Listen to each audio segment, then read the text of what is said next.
जी, आज का हमारा लेक्चर है इलेक्ट्रिक फ्लक्स के बारे में, जिसको हम आगे कंटिन्यू करेंगे। इससे पहले आपको बता दें कि भाई एफबी के ऊपर आप अपने कमेंट्स डाल सकते हैं और हम उनको एंटरटेन करने की पूरी कोशिश करेंगे। अपना टॉपिक स्टार्ट करते हैं जो कि इलेक्ट्रिक फ्लक्स के हवाले से।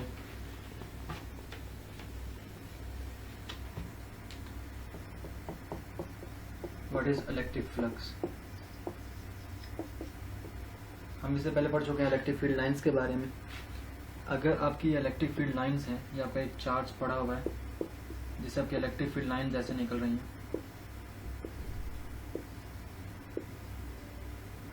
मैं यहाँ पर एक परपेंडिकुलर प्लेन ला कर रख देता हूँ जिसमें से 3 नंबर ऑफ लाइंस पास कर रही हैं। मैं यहाँ पर एक परपेंडिकुलर प्लेन ला कर रख देता हूँ जिसमें से 2 number of electric field lines pass कर रही हैं। तो number of electric field lines passing through this unit this certain area is 3। तो हम कहते हैं कि भाई फ्लक्स जो है for this certain area is 3 and for this certain area flux is 4, flux is 2। So what is flux? Flux is number of electric field lines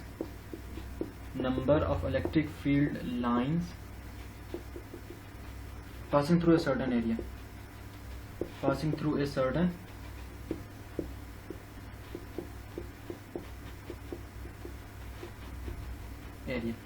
flux is the electric field lines passing through a certain area। यहाँ पर 3 lines गुजर रही हैं तो flux 3 है, यहाँ पर 2 lines गुजर रही हैं तो फ्लक्स 2 है। इसको ज़रा और आगे लेकर चलते हैं और ज़रा प्रॉपर सी डेफिनेशन करते हैं इसकी। हम पढ़ चुके हैं भाई इलेक्ट्रिक फील्ड लाइंस एक्चुअली क्या रिप्रेजेंट करती होती हैं? रिप्रेजेंट कर रही होती हैं इलेक्ट्रिक इंटेंसिटी को। जितनी ज़्यादा इलेक्ट्रिक फील्ड लाइंस होती हैं उतनी ज़्यादा उस पॉइंट के ऊपर इलेक्ट्रिक इंटेंसिटी होती है। तो अगर नंबर ऑफ यूँ आपकी फील्ड लाइंस जा रही हैं और यहाँ पर मैंने एक परपेंडिकुलर सरफेस ला कर रख दी है, तो 4 नंबर ऑफ फील्ड लाइंस इस सर्टेन एरिया में से पास कर रही हैं, तो हम कह सकते हैं कि भाई 4 न्यूटन पर कूलम इलेक्ट्रिक इंटेंसिटी है through this certain area. Electric intensity 4 Newton पर कूलम है।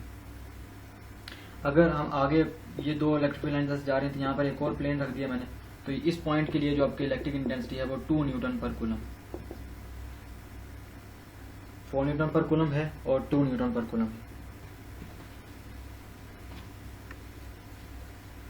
अच्छा, अभी तक मैंने जितनी भी बात की है उनमें मैंने अपना जो प्लेन रखा है वो perpendicular to the electric field lines रखा है। Plane perpendicular to electric field lines.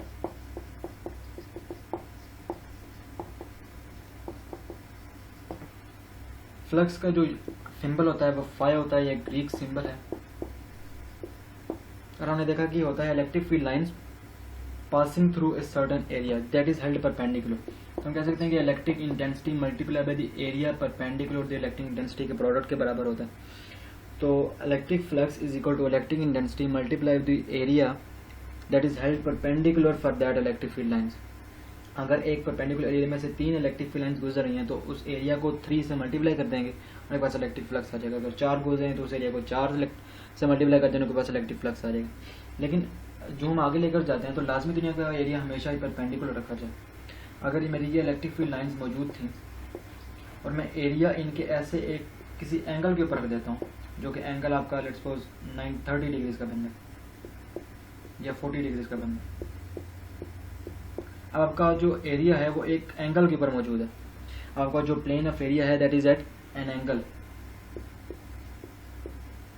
लेकिन हमें डेफिनेशन के अकॉर्डिंग कौन सा एरिया चाहिए? That is perpendicular to the electric field lines.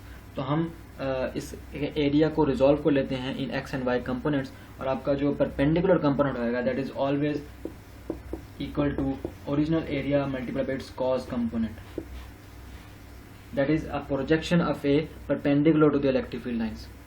So अगर फाइनल फॉर्मूला हम बनाएंगे तो आपका क्या बनेगा? फाई बराबर होगा E into A cos theta, और हम जानते हैं कि E into A cos theta बराबर होता है dot product of E into A. अब यहाँ पर ये बात देखने वाली थी कि एरिया तो आपका स्केलर होता है, तो हम उसको वेक्टर कैसे कंसिडर कर रहे हैं? तो इस केस में हम कहते हैं कि हमारा एरिया वेक्टर है और उसकी डायरेक्शन जो है इज ऑलवेज वेक्टर है और उसकी जो डायरेक्शन है is always perpendicular to field lines. इस केस में आपका एरिया वेक्टर है और उसकी जो डायरेक्शन है that is always perpendicular to the field lines.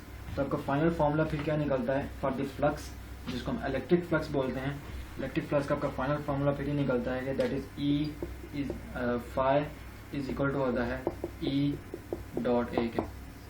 ई आपका इलेक्ट्रिक इंटेंसिटी है और ए आपका एरिया है। हमें पता है कि डॉट प्रोडक्ट आपके पास एक स्केलर क्वांटिटी आती है, तो यहाँ से हमें ये मालूम पड़ता है कि आपका जो इलेक्ट्रिक फ्लक्स है that is a scalar quantity और उसका यूनिट होंगे, ई का यूनिट होता है न्यूटन पर कूलम और एरिया का यूनिट होता है मीटर स्क्वायर, तो उसके यूनिट होते हैं न्यूटन मीटर स्क्वायर पर coulomb. That is all about electric flux. I hope you guys understand. अगर कोई भी कंफ्यूजन हो तो आप लोग नीचे कमेंट डाउन कर सकते हैं। Thank you very much.